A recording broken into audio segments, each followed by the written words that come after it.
आज मैं परिवारों का अंतर्राष्ट्रीय दिवस के बारे में बात करना चाहता हूँ, क्योंकि हमारे संस्कृत में भी एक है परिवार।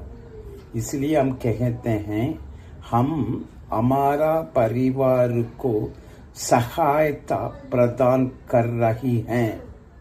वही हमारा एक संस्कृति है, हम अपने परिवार को देखभाल करना है। कई बार हम सोचते हैं कि कलीसिया में सिर्फ कलीसिया के बारे में ही बात करते हैं, कलीसिया और स्वर्ग के बारे में ही बात करते हैं। कई बार हमने हमारा परिवार कैसे चलाना है इसके बारे में ज़्यादातर हम सोचते भी नहीं हैं। ज़्यादातर हम उसके बारे में सुनते भी नहीं हैं।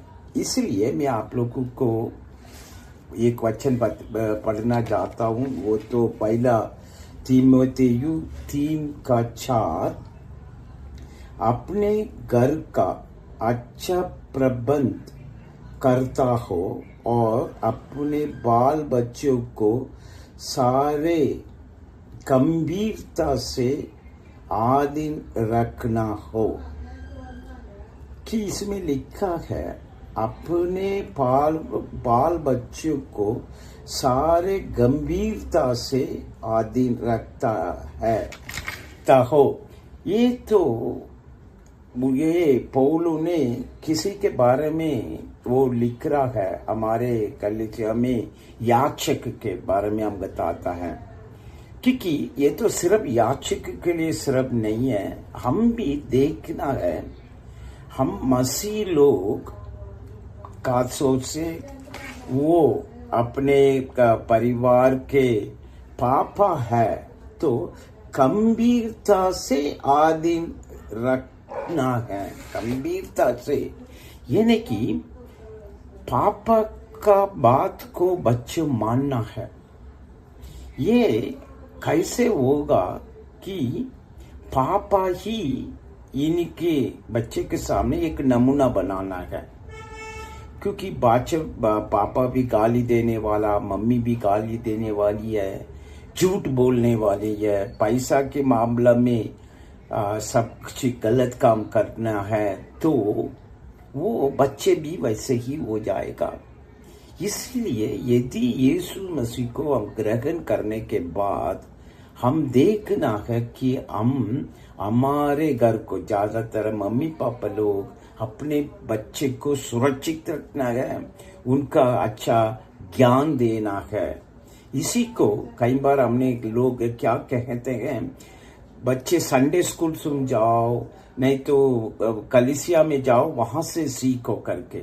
लेकिन याद रखना है कि इसीलिए हम भी कहते हैं हम अपने कलीसिया में सभी परिवार में परिवार का बाइबल पढ़ के प्रार्थना करना है। ये हम देख रहे हैं। दूसरा वचन यही कहता है, यही पहला तीमुथियुस 5:8 में, पर यदि कोई अपने की ओर नीच करके अपने घराने को चिंता ना करे तो वो विश्वास से मुक्त कर गया है। अपने परिवार के ऊपर चिंता करना है। कई बार लोग क्या करते हैं कि अपने परिवार को छोड़ के कलीसिया के ही ध्यान देते हैं, नहीं तो समूह को काम में ध्यान देते हैं, नहीं तो कहाँ से कई लोग पैसा कमाने के लालच में इधर उधर भाग के अपने परिवार को छोड़ देते हैं। कहीं घर में हम तो कहते हैं कि पापा एक जगह में, मम्मी एक जगह में नहीं रहना है। कई लोग कहते हैं कि मेरा पापा कमाने के लिए दूसरा जगह चला गया, परिवार को यहाँ पर छोड़ के। वैसे आप लोग करना नहीं है मसीह को ग्रहण करने के बाद। हाँ, ये भी मेरे को मालूम है, कई बार हमको काम नहीं मिलता है, उसी समय हम जाते हैं, लेकिन ज़्यादातर वहाँ चला गया तो अपने पत्नी को, अपने परिवार को वहाँ लेके जाना है।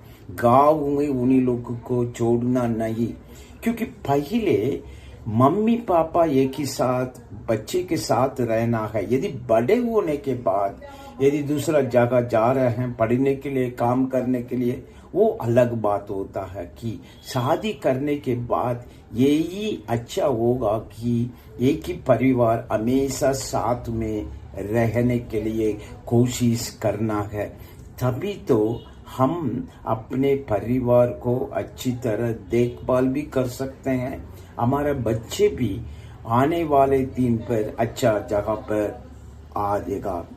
इसके साथ साथ मैं आप लोगों को और एक वचन भी पढ़ना चाहता हूँ कि ये है इफिसियों 6:4। इसमें भी ये लिखा है, ये बच्चे वालों अपने बच्चे को रिस ना दिलाओ।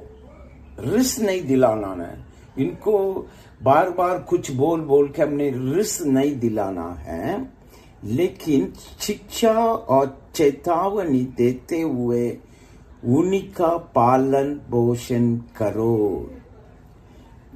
प्रभु के शिक्षा हम इनको देना है, रिस नहीं दिलाना है, लेकिन वैसे हम करने के लिए बाइबल बताती है।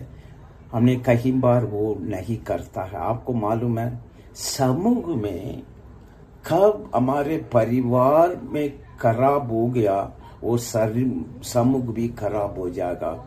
इसलिए हमारे संस्कृति में परिवार एक महत्वपूर्ण है।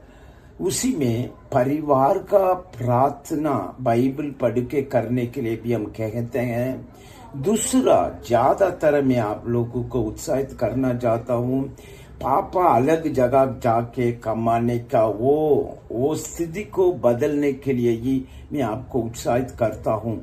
वैसे यदि पापा दूसरा जगह चला गया कमाने के लिए, नहीं तो कई बार मम्मी भी चलाती है सिर्फ पैसा कमाने के लिए, वो परिवार ज्यादातर अच्छी तरह नहीं होता है।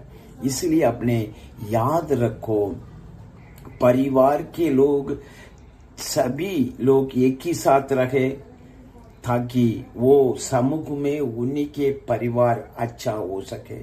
आपको मालूम है क्यों हमने ये परिवार के बारे में बात करते हैं?